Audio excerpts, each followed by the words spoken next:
शीला दीक्षित और अरविंद केजरीवाल जब अपना अपना काम कर रहे थे वो ठीक थे। अगर शीला दीक्षित अच्छी होती तो वो जाती नहीं, और केजरीवाल अगर अच्छे होते तो हमें आने की जरूरत नहीं पड़ती। मैं आपके साथ राज सिंह भाटी। दिल्ली 2024 और 2025 चुनावी जंग को देखते हुए डॉक्टर भूपेंद्र चौरसिया युवा भारत राष्ट्रीय सेवा पार्टी के राष्ट्रीय संयोजक और जनरल सेक्रेटरी ने राज न्यूज एक्सप्रेस से कहा कि कांग्रेस, शीला दीक्षित और आम आदमी पार्टी अरविंद केजरीवाल अगर अपने अपने टाइम में अच्छा काम कर रहे होते तो शीला दीक्षित जाती नहीं और दिल्ली के सीएम अरविंद केजरीवाल सत्ता में आते नहीं। आप दिल्ली के सीएम अरविंद केजरीवाल दिल्ली में अच्छा काम नहीं कर रहे हैं तो हमें इसलिए नई पार्टी बनाकर उनके सामने आना पड़ा। आज दिल्ली के सीएम अरविंद केजरीवाल दारू की दलाली करके जेल में हैं। मुझे दिल्ली में रहते हुए शर्म आती है। आगे उन्होंने कहा कि अरविंद केजरीवाल अंधों में काने राजा है। अरविंद केजरीवाल आगे डॉक्टर चौरसिया ने क्या कह दिया, वीडियो को पूरी जरूर देखें, आप दंग रह जाएंगे सुनकर। कहीं ना कहीं मैं कहूंगा कि केजरीवाल आज फेलुअर मॉडल पे काम कर रहे हैं। उनका मुझे शर्म आती है कि मैं उस राज्य में रहता हूं जिसमें हमारा सीएम दारू की दलाली में अंदर है। और हम बहुत क्लियर है सर, मेरा एक ही फंडा है, हमारे विधायक चुनने के बाद जनता के बीच में रहेंगे। हर दिन 2 घंटे सुबह और 2 घंटे शाम वो लोगों के बीच में रह के उनकी परेशानियों को समझेंगे। सर आप चलिए मेरे साथ, मैं लोगों का बिल दिखा देता हूं। 1-1 लाख रुपए का बिल है, खुद ही बिल भेजते हैं और बाद में सेटलमेंट स्कीम चलाते हैं। तो अंधों में काने राजा हैं केजरीवाल। पर केजरीवाल जी अब आपको मैं बताना चाहता हूं, हाँ अब काने लोगों का टाइम नहीं है, अब बिल्कुल दोनों आंख से देखने वाले लोगों का टाइम है, पढ़े लिखे लोगों का। और आपकी चोरी चपाटी मेरे जैसे एजुकेटेड लोगों ने पकड़ ली है। 2025 की डगर आपके लिए मुश्किल होगी और हम आपको ये बता देंगे कि पढ़े लिखे लोग जब आपके सामने खड़े होंगे तो आप टिक नहीं पाएंगे। सर 2025 में जब आप, हमारे भी आपको शुभकामना होंगी, 70 सीट आप लड़ोगे और विधानसभा पहुंचो, तो सर आपके मेन लोगों के लिए मुद्दे क्या रहेंगे? लोगों को मतलब क्या करके दोगे सर? आप कुछ सीधे बताएगी सर। सबसे हम भी 2025 में वीडियो रहेगी, यूट्यूब पे मिलेगी, सब दर्शकों को कहना चाहेंगे 2025 में तुम ये वीडियो देखना कि जो सर बोले, जो डॉक्टर साहब बोल रहे हैं, वो उसमें कितना क्या होगा, कितना क्या मिलेगा। सर देखिए, सबसे पहले तो मुझे लगता है दिल्ली में सबसे पहले तो जो एक सीवेज सिस्टम है वो अच्छा होना चाहिए, क्योंकि दिल्ली में 1 घंटे की बारिश होती है और पूरा दिल्ली जलमग्न हो जाता है। ये सबसे बेसिक है। आप नमस्कार, मैं आपके साथ राज सिंह भाटी, आप देख रहे हैं राज न्यूज एक्सप्रेस और राज न्यूज अमृतवाणी खास रिपोर्ट। जैसे कि आपको पता है कि हम नए नए मुद्दे उठाने की कोशिश करते हैं, जन सुविधा की बात करते हैं, लोगों के जो मेन मुद्दे हैं उनकी हम बात करते हैं। उसी क्रम में हम हैं अभी दिल्ली में, और दिल्ली में आपको पता है कि अभी इलेक्शन होने वाला है दिल्ली विधानसभा का, और उस विधानसभा इलेक्शन के लिए हर कोई जोर तोड़ से लगा हुआ है, चाहे बीजेपी हो, कांग्रेस हो, आम आदमी पार्टी हो। उसी क्रम में एक नई पार्टी जिसका नाम है युवा भारत राष्ट्रीय सेवा पार्टी। अब देख सकते हैं कि हो सकता है कि ये विधानसभा इलेक्शन में सहन का काम कर सकती है। हम बात करने चाहेंगे उनके चेयरपर्सन से। सर आपका शुभ नाम? सर नमस्कार आपके सारे दर्शकों को। मैं डॉक्टर भूपेंद्र चौरसिया, मैं युवा भारत राष्ट्रीय सेवा पार्टी का राष्ट्रीय संयोजक हूं और जनरल सेक्रेटरी हूं। हमारे लिए सबसे इम्पोर्टेंट है राष्ट्रवाद। भारत माता की जय बोलना अगर आपके मन में है तो आप इस पार्टी से जुड़िए। चाहे आप सिख हो, चाहे आप हिंदू हो, चाहे आप मुसलमान हो, चाहे आप दलित हो, आप किसी भी समुदाय से आते हो, अगर आपके मन में लोगों की सेवा करने का मानदा आप रखते हो तो आप हमसे संपर्क करिए और दिल्ली को हम मिलके बदलेंगे। और केजरीवाल ने दिल्ली को ठगने का काम किया है। केजरीवाल कहते हैं वो पढ़े लिखे हैं, IRS हैं, वो मोदी पे सवाल उठाते हैं। अरे मोदी छोड़िए, वो तो प्रधानमंत्री है। कभी भी कोई आम आदमी पार्टी का नेता मेरे से डिबेट करे, मैं बताऊंगा 10 साल में दिल्ली में भ्रष्टाचार बढ़ा है या कम हुआ है। आप दुनिया के पहले मुख्यमंत्री हैं जो दारू की दलाली में अंदर गए हुए हैं, और ईडी की चार्जशीट में यह क्लियर है कि बहुत बड़े लेवल पे भ्रष्टाचार हुआ है। आपने दिल्ली में जो शराब पीने की उम्र 25 थी उसको 21 कर दिया। आपने सरकारी ठेकों को बंद करके प्राइवेटाइजेशन कर दिया। आपने लिकर माफियाज को इतना कर दिया, जो 5% कमीशन था 12% कर दिया। दिल्ली प्रदेश में आज जो मुखिया हैं वो अरविंद केजरीवाल हैं, वो हमारे चुने हुए सीएम हैं। तो मेरे सारे सवाल ही उनसे होंगे, और बीजेपी तो ग्राउंड पे है ही नहीं। तो मैं अरविंद केजरीवाल को ये बोलना चाहता हूं कि आपकी लड़ाई जो है एक तरफा होने नहीं जा रही है। डॉक्टर भूपेंद्र चौरसिया दिल्ली में युवा भारत युवा सोच लेके आ गए हैं, और भारत के दिल्ली के हर पढ़े लिखे लोगों से, हर उस समाज सेवी से जो सच में लोगों की सेवा करना चाहता है, उन सबसे आपके चैनल के माध्यम से मैं अनुरोध करूंगा कि हमसे जुड़ें। और हम एक नई सोच को लेके चल रहे हैं आगे। हमारी सोच है लोगों की सेवा करना, पैसा कमाना नहीं। डॉक्टर साहब हो जी, आपको पढ़े लिखे हो, शिक्षित हो, आप जब एक इंसान की नब्ज जान सकते हो, इसकी सबको ट्रीटमेंट करते भगवान बोल रहा था डॉक्टर, तो आप कहीं ना कहीं इस समाज सुधार के लिए जो सोच काम कर रहे हो, तो कहीं ना कहीं आपको बढ़ चढ़ के काम करोगे या ऐसे ही रहेगा? सर देखिए, मैं आपको बताता हूँ, मेरा पर्पस पॉलिटिक्स करने का जो है या समाज सेवा करने का है, वो सिर्फ ये है कि मुझे ऐसा लगता है कि जब तक आपके हाथ में सिस्टम की बागडोर नहीं होगी, आप कितनी भी चिल्ला चोट कर लो, आप कुछ चेंज नहीं ला सकते। आप मुद्दों को बना सकते हो बट सॉल्यूशन नहीं ला सकते। आप एक बात बताइए, 2012 में निर्भया होता है, 2023 में दिल्ली की सड़कों पे अंजलि को 13 किलोमीटर घसीटा जाता है, 2014 कंजावला, 2024 में आपने देखा कैसे अभी कुछ 10 दिन पहले हमारी डॉक्टर बहन के साथ रेप हुआ। भारत कैसे काम करें? वो बार बार बोलते हैं कि बीजेपी हमें काम करने दे, एलजी में काम करने देता है, और जब सत्ता में नहीं थे वो भी कांग्रेस को कोस के आगे बढ़े हो। आज आप आम आदमी पार्टी कोस रहे हो, मतलब आपका भी वही नियम रहेगा क्या आगे बढ़ने का? सर कैसा रहेगा सर? मैं आम आदमी पार्टी को नहीं कोस रहा, मैं उनसे सवाल पूछ रहा हूं क्योंकि आज उनकी पार्टी जो है वो दिल्ली सरकार को चला रही है। और सर मुझे एक बात बताइए, अगर यही आतिशी, यही सौरभ भारद्वाज, यही मनीष सिसोदिया, यही केजरीवाल, यही सोमनाथ भारती अगर साल 2 साल 5 साल पहले सत्ता में आए होते तो मैं ये सवाल नहीं पूछता। आज पूरे 11 साल हो गए सर, क्या जल भराव खत्म हो गया? क्या पानी की समस्या खत्म हो गई? क्या पॉल्यूशन की समस्या खत्म हो गई? क्या घूसखोरी खत्म हो गई? केजरीवाल के आने के बाद कहां भ्रष्टाचार खत्म हुआ? भ्रष्टाचार ऑर्गेनाइज हो गया। जो काम पहले 10 रुपए में होता था अब 100 रुपए में होता है, और एमसीडी में आने के बाद तो इन्हें सत्यानाश कर दिया। युवा भारत राष्ट्र सेवा पार्टी, हम 70 सीटों पे चुनाव लड़ने जा रहे हैं 2025 में, और हम जो भारत का युवा है उसको मौका देंगे। और जो आपने कहा, आज भी मकसद वही है, रोटी कपड़ा और मकान। कहने को आता है कि दिल्ली बदल गई, दिल्ली में केजरीवाल आ गए, आज भी अगर बीएसईएस का एक कनेक्शन लेने जाना है तो आपको घूस देनी है, आपको जल बोर्ड में एक पानी का कनेक्शन लेने जाना है तो आपको घूस देनी है। अरविंद केजरीवाल ने उन सबको बेरोजगार कर दिया, पहली चीज। जब पार्टी सत्ता में आ जाती है उससे पहले तो बहुत बड़े वादे करती है, मीडिया में बहुत बोलती है, आने के बाद कुछ नहीं करती है। सर मैं क्या करूंगा वो इंपॉर्टेंट नहीं है, एक भागीदारी ये है कि योगदान देना बड़ा जरूरी है। मैं अगर कुछ करूंगा कल को बनने के बाद तो मैं किसी पे एहसान नहीं करूंगा, ये मेरा कर्तव्य है। जो चुने हुए प्रतिनिधि होते हैं, चाहे वो मेंबर ऑफ पार्लियामेंट हो, चाहे एमएलए हो, चाहे सीएम हो, पीएम हो, वो किसी पे एहसान नहीं करते, वो दिखाते हैं हम एहसान कर रहे हैं। सर कहीं ऐसा तो नहीं है राजनीति में जब तो बनना नहीं होता, कोई भी पसंद नहीं होता, विधायक सही है, एमपी सही है, राज्यसभा सही, तो बहुत अच्छी अच्छी बातें करता है, और जब इस राजनीति में घुस जाता है, इस दलदल में घुस जाता है, कपड़े सफेद पहनता है पर अंदर से कहीं ना कहीं कीचड़ जरूर होती है। सर उसकी मजबूरी होती है या वो कर नहीं पाता है? नहीं, मुझे संविधान में कुछ है सर, मुझे ऐसा लगता है कि राजनीति को लोगों ने पैसे कमाने का जरिया बनाया है। बहुत सारे लोग सिर्फ इसलिए राजनीति में आते हैं कि उनको लगता है हमें पैसे कमाना है। हम पैसे कमाने के लिए राजनीति में नहीं आए, ऊपर वाले के आशीर्वाद से हमारी दाल रोटी चल रही है। राजनीति में आने का हमारा, केजरीवाल ने भी किया था। नहीं सर, केजरीवाल पढ़ा लिखा हूं सर उनने कहा था, बिल्कुल कहा था, पर उनने जो कहा सब उल्टा हुआ ना। हमारा जो पार्टी का सबसे इम्पोर्टेंट मुद्दा है वो ये है कि जो युवाओं की भागीदारी है, चाहे वो पॉलिटिक्स हो, चाहे वो रेगुलेशंस हो, एक्चुअली भारत के यूथ को जो है वो अनदेखा किया गया है।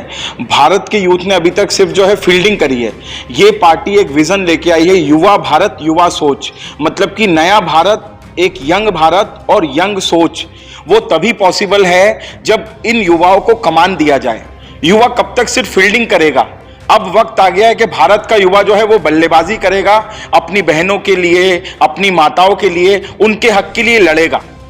सर आपकी टैगलाइन जो लिखा है युवा भारत युवा सोच, नया भारत नई युवा की सोच, तो उसमें आप पार्टी बहुत आती हैं, नई नई पार्टी आती है, नहीं बनती है। जैसे आम आदमी पार्टी आई, एक लोकपाल बिल पे आई, उसके बाद कांग्रेस को उसने साइडलाइन कर दिया, और भी काफ़ी पार्टी हैं देश में।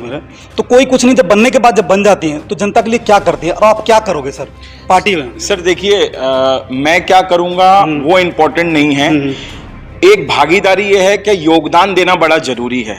मैं अगर कुछ करूंगा कल को बनने के बाद तो मैं किसी पे एहसान नहीं करूंगा, ये मेरा कर्तव्य है। जो चुने हुए प्रतिनिधि होते हैं, चाहे वो मेंबर ऑफ पार्लियामेंट हो, चाहे एमएलए हो, चाहे सीएम हो, पीएम हो, वो किसी पे एहसान नहीं करते, वो दिखाते हैं हम एहसान कर रहे हैं, पर वो गलत है। आप चुने हुए प्रतिनिधि हैं, आपको लोगों के लिए करना पड़ेगा। दूसरी बात रही कि युवा भारत राष्ट्रीय सेवा पार्टी दिल्ली के लिए क्या करेगी।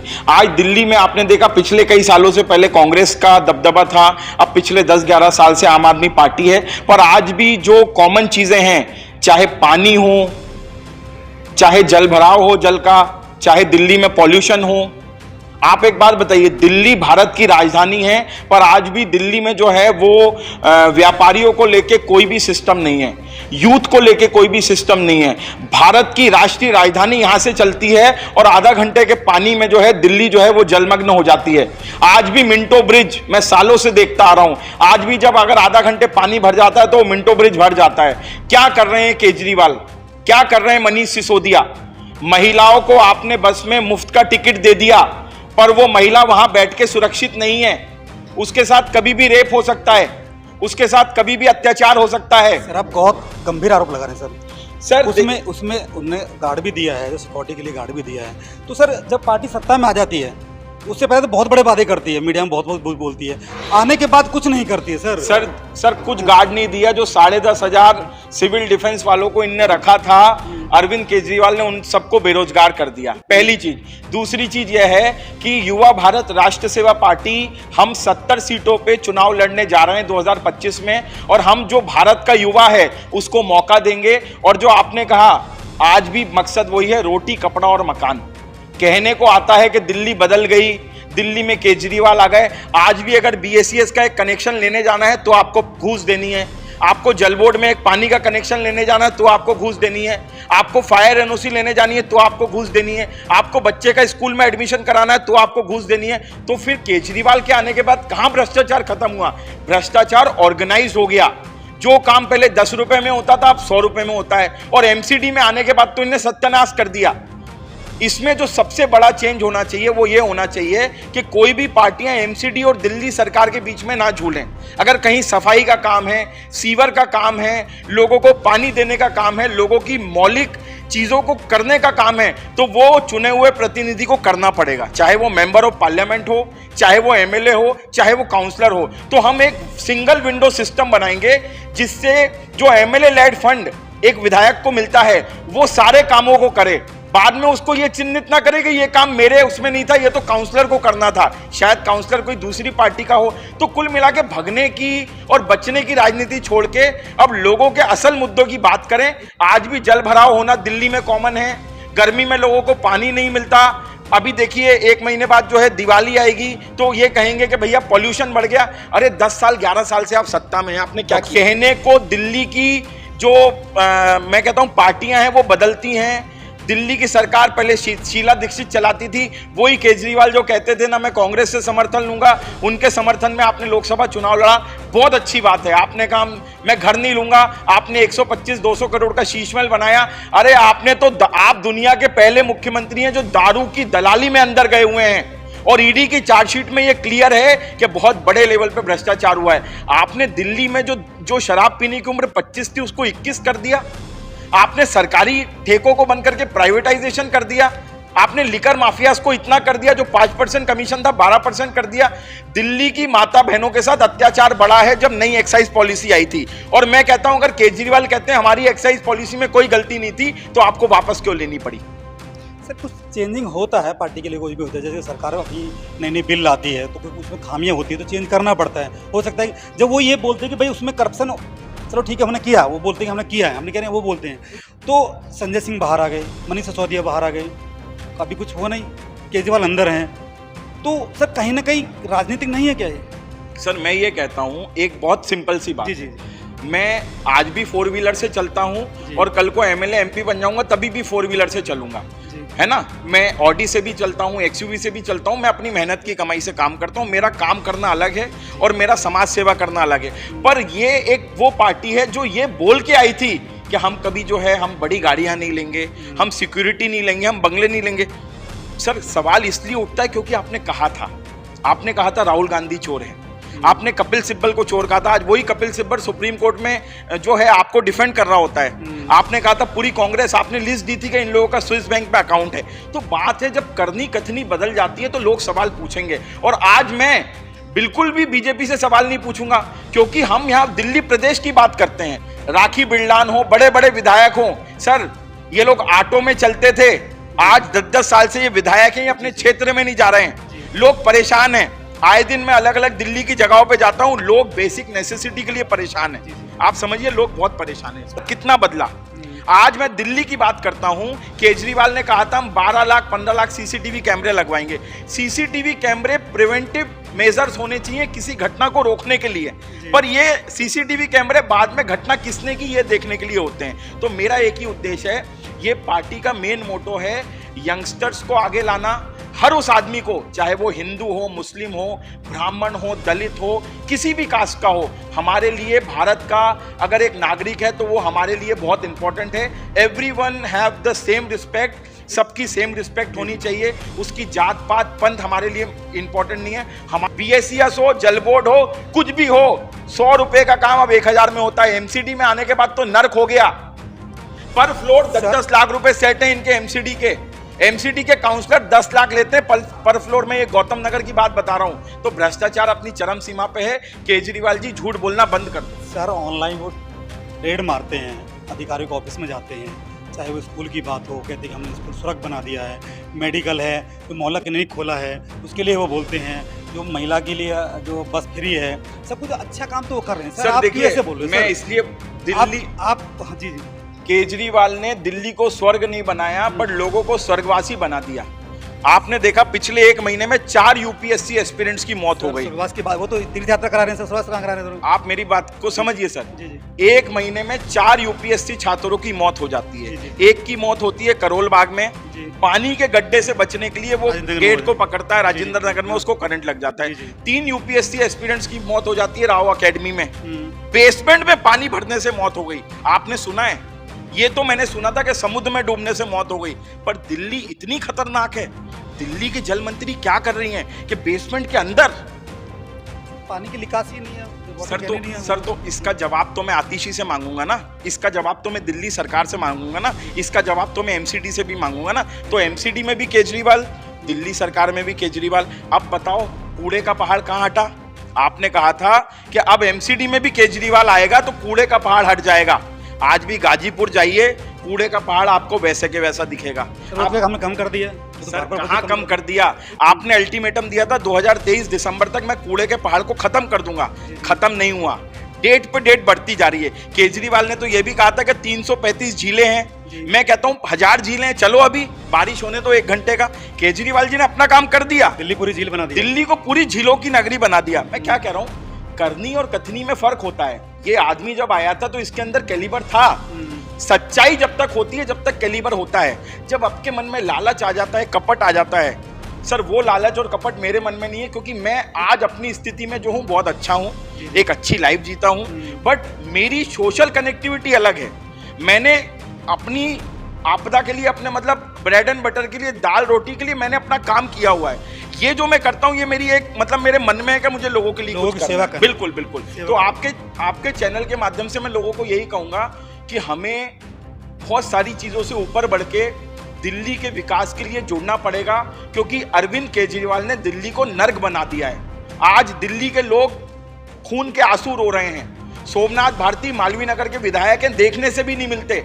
राखी बिल्लान मंगोलपुरी की विधायक है और ये पूरी 70 सीटों पे इनकी स्थिति है। सर कहीं ऐसा तो नहीं है, राजनीति में तो बंदा नहीं होता है, कोई भी पर्सन नहीं होता है, विधायक सही है, MP सही है, राज्यसभा सही, तो बहुत अच्छी अच्छी बातें करता है। और जब इस राजनीति में घुस जाता है, इस दलदल में घुस जाता है, कपड़े सफेद पहनता है, पर अंदर से कहीं ना कहीं कीचड़ जरूर होती है सर। उसकी मजबूरी होती है या वो कर नहीं पाता है? नहीं, मुझे तो संविधान में कुछ है सर, मुझे ऐसा लगता है कि राजनीति को लोगों ने पैसे कमाने का जरिया बनाया है। बहुत सारे लोग सिर्फ इसलिए राजनीति में आते हैं कि उनको लगता है हमें पैसे कमाना है। हम पैसे कमाने के लिए राजनीति में नहीं आए, ऊपर वाले के आशीर्वाद से हमारी दाल रोटी चल रही है।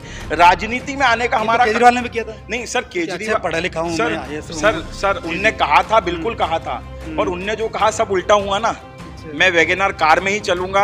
आज तो वो बढ़िया MG हेक्टर की 25-50 लाख की गाड़ी में घूमते हैं। उनने कहा था कि हम बंगला नहीं लेंगे। आपने देखा जब लोग कोविड में मर रहे थे दिल्ली के लोग, तो वो शीश महल का कंस्ट्रक्शन करवा रहे थे। 60 लाख के पर्दे, 1 करोड़ की उस कमोड पे बैठ के वो, मतलब आप समझिए कि कहना और करना बहुत फर्क होता है। मैं कहता हूं ये सब छोड़िए, आपने ये सब किया पर आज भी दिल्ली के लोग त्रस्त हैं। आपने लोगों को सिर्फ फ्री बिजली पानी के नाम से लूट लिया केजरीवाल जी। और वो बिजली का बिल, आप BSCS को आपने कहा था हम फिक्स रेट को कम करेंगे, हम ऑडिट करेंगे, आपने ऑडिट नहीं किया। मेरा टैक्स का पैसा आप कंपनियों को दिए जा रहे हैं। आपने कहा था पानी का बिल नहीं आएगा। सर आप चलिए मेरे साथ, मैं लोगों का बिल दिखा देता हूँ। 1-1 लाख रुपए का बिल है, खुद ही बिल भेजते हैं और बाद में सेटलमेंट स्कीम चलाते हैं। तो अंधों में काने राजा हैं केजरीवाल। पर केजरीवाल जी अब आपको मैं बताना चाहता हूँ, धंधा पैसे का, हाँ अब काने लोगों का टाइम नहीं है, अब बिल्कुल दोनों आंख से देखने वाले लोगों का टाइम है, पढ़े लिखे लोगों का। और आपकी चोरी चपाटी मेरे जैसे एजुकेटेड लोगों ने पकड़ ली है। 2025 की डगर आपके लिए मुश्किल होगी और हम आपको ये बता देंगे कि पढ़े लिखे लोग जब आपके सामने खड़े होंगे तो आप टिक नहीं पाएंगे। सर 2025 में जब आप, हमारे भी आपको शुभकामना होंगी, 70 सीट पर आप लड़ोगे जी और विधानसभा पहुंचो, तो सर आपके मेन लोगों के लिए मुद्दे क्या रहेंगे? लोगों को मतलब क्या करके दोगे सर? आप कुछ चीजें बताइए सर। सबसे हम भी 2025 में वीडियो रहेगी, यूट्यूब पे मिलेगी, सब दस को कहना चाहेंगे 2025 में तुम ये वीडियो देखना कि जो सर बोल रहे हैं, जो डॉक्टर साहब बोल रहे हैं, वो उसमें कितना क्या होगा, कितना क्या मिलेगा। सर देखिए, सबसे पहले तो मुझे लगता है दिल्ली में सबसे पहले तो जो एक सीवेज सिस्टम है वो अच्छा होना चाहिए, क्योंकि दिल्ली में 1 घंटे की बारिश होती है और पूरा दिल्ली जलमग्न हो जाता है। ये सबसे बेसिक है। आपने देखा किस तरीके से इवन जो जहाँ पे पार्लियामेंट है, इवन वहाँ भी ये निकासी, छोटी छोटी गलियां, सीवर कैसे करोगे? छोटी छोटी गलियां कैसे चलाओगे? सर मैं क्या बता रहा हूँ, ये सेम सिस्टम बाकी राज्यों में जाके देखिए, बहुत अच्छे हैं। सबसे पहले सीवेज सिस्टम को ठीक करना है। दूसरा सबसे इंपॉर्टेंट है, दिल्ली में लघु उद्योग जो कंपनीज हैं, मतलब व्यापारियों के लिए, हमारे युवा के लिए कोई रोजगार नहीं है। हम हमारे यूथ को जो है एम्पावर करेंगे, हमारे यूथ को एम्प्लॉयमेंट का जरिया बनाएंगे। आज लोग बिहार से, यूपी से दिल्ली में आते हैं, पर दिल्ली का युवा जो है उसको पता ही नहीं है क्या करना है, क्योंकि दिल्ली में कोई कंपनीज नहीं है, कुछ भी नहीं है। हम यमुना जो है 12 साल से केजरीवाल साफ नहीं कर पाए, यमुना को साफ करेंगे। हम लोगों को उनको स्ट्रेंथ देंगे। हम सबसे पहले हमारी बहनों को पर मंथ कुछ ऐसा उनके लिए सिस्टम देंगे कि हमारी तरफ से उनको कुछ कंपनसेशन मिले, जिससे वो अपनी बच्चों को जो है एक्स्ट्रा करिकुलर एक्टिविटीज में उनको सपोर्ट कर सके। हम 1+1 नहीं देंगे, हम 1+1 नहीं देंगे, क्योंकि सिसोदिया ने और केजरीवाल ने जो किया है वो महिलाओं को खत्म करने का काम किया है, लोगों को खत्म करने का काम किया है। हम एजुकेशन देंगे हमारे यूथ को, हम देखेंगे उनके मतलब टैलेंट के हिसाब से बच्चों का एडमिशन हो। सर आज सरकारी स्कूल में क्या, प्राइवेट स्कूल में ये कहते हैं हमने सरकारी स्कूल को अच्छा बना दिया। आज आप स्कूलों में जाइए, बाहर विदेश में सर 8-8 साल के बच्चे नशा कर रहे हैं। सर दिल्ली में ड्रग्स बहुत बड़ा मुद्दा है और ये सरकार के संरक्षण में हो रहा है। तो पंजाब में भी है। मैं वही बोल रहा हूं ना, वही केजरीवाल जो पंजाब में कह रहे थे हम पंजाब को नशा मुक्त करेंगे, वही केजरीवाल दिल्ली में जो है नशा युक्त कर दिया। तभी तो नई लीकर पॉलिसी आई। अरे दारू की दलाली में अगर कोई सीएम अंदर है तो बताइए, इससे घिनौना कुछ नहीं हो सकता। मुझे शर्म आती है कि मैं उस राज्य में रहता हूं जिसमें हमारा सीएम दारू की दलाली में अंदर है। और हम बहुत क्लियर है सर, मेरा एक ही फंडा है, हमारे विधायक चुनने के बाद जनता के बीच में रहेंगे, हर दिन 2 घंटे सुबह और 2 घंटे शाम वो लोगों के बीच में रह के उनकी परेशानियों को समझेंगे और लोगों के साथ बैठ के हम पॉलिसी बनाएंगे। उनकी क्या जरूरत है उस पर बात करेंगे और जो वो चाहेंगे। 10 करोड़ एमएलए लेड फंड होता है सर एक विधायक का। 10 करोड़ बहुत बड़ी राशि होती है, बहुत बड़ी राशि होती है। 10 करोड़ में बहुत कुछ हो सकता है। पूरे दिल्ली में 250 जो है वो काउंसलर सीट्स होती हैं और 70 जो है वो एमएलए सीट्स हैं। अगर हमारे विधायक लोगों के साथ रहेंगे, उनकी दिक्कतें समझेंगे, तो सर हर जगह की अलग अलग दिक्कतें हैं। शायद मैं मालवीय नगर में रहता हूं तो यहाँ की प्रायोरिटीज अलग हैं, अगर मैं सुल्तानपुरी चला जाता हूँ वहाँ की दिक्कतें अलग हैं। तो हमारे चुने हुए विधायक लोगों के बीच में जाएंगे और अभी तो 5-6 महीने हैं, हम लोगों के बीच में जाके उनकी दिक्कतें समझेंगे और जो जगह है उन जगहों के हिसाब से हम उसको करेंगे कि भाई कहाँ पर क्या प्रायोरिटी है। कहीं पर पानी की दिक्कतें हैं, कहीं एजुकेशन में स्कूल नहीं है। अरे सर दिल्ली में आरके पुरम में कुछ जगह शौचालय नहीं है। 12 बजे से 5 बजे तक अगर शौच करने जाना है तो वो बंद रहता है, सरकारी शौचालय। लोग नर्क की जिंदगी जी रहे हैं। सर मैं आगे आपसे एक लास्ट क्वेश्चन पूछना चाहूंगा सर जी। शीला दीक्षित और केजरीवाल में कौन बेस्ट है, हाँ या ना? सर मेरे हिसाब से दोनों को लोगों ने 10-10 साल मौका दिया। मैं यही कहूँगा कि एक बार दिल्ली की जनता एक पढ़े लिखे डॉक्टर को भी मौका दे। और ऐसा नहीं है कि मैं पहली बार मतलब सडनली आके मन कर रहा है कि भाई हमें लोगों की सेवा करना है। चाहे कंजावला केस हो, उस बच्ची के लिए, उस अंजलि के लिए हमने सड़कों पे लड़ाई लड़ी। चाहे नीट के 24 लाख अभ्यर्थी हों, उनके लिए हमने लड़ाई लड़ी। चाहे सिविल डिफेंस वाले 10,500 लोग हैं, उनके रोजगार के लिए हमने लड़ाई लड़ी।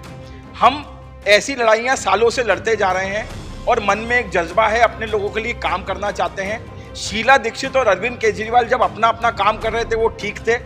अगर शीला दीक्षित अच्छी होती तो वो जाती नहीं, और केजरीवाल अगर अच्छे होते तो हमें आने की जरूरत नहीं पड़ती। कहीं ना कहीं मैं कहूंगा कि केजरीवाल आज फेलुअर मॉडल पे काम कर रहे हैं। उनका एडवर्टाइजमेंट ही एडवर्टाइजमेंट है, ग्राउंड पे कुछ हो नहीं रहा है। मैं फिर आपके चैनल के माध्यम से कहूंगा, केजरीवाल सरकार का कोई भी मंत्री आके मेरे से कभी भी डिबेट करे, वो मेरे 5 मिनट मेरी डिबेट में वो जवाब दें क्या भ्रष्टाचार ग्राउंड से खत्म हो गया।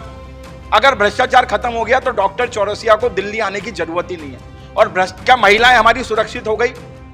अगर नहीं हुई तो हम आए हैं और हम हमारी बहनों के लिए, हमारे बच्चों के लिए, हमारे बड़े बुजुर्गों के लिए काम करेंगे और बहुत अच्छे से करेंगे।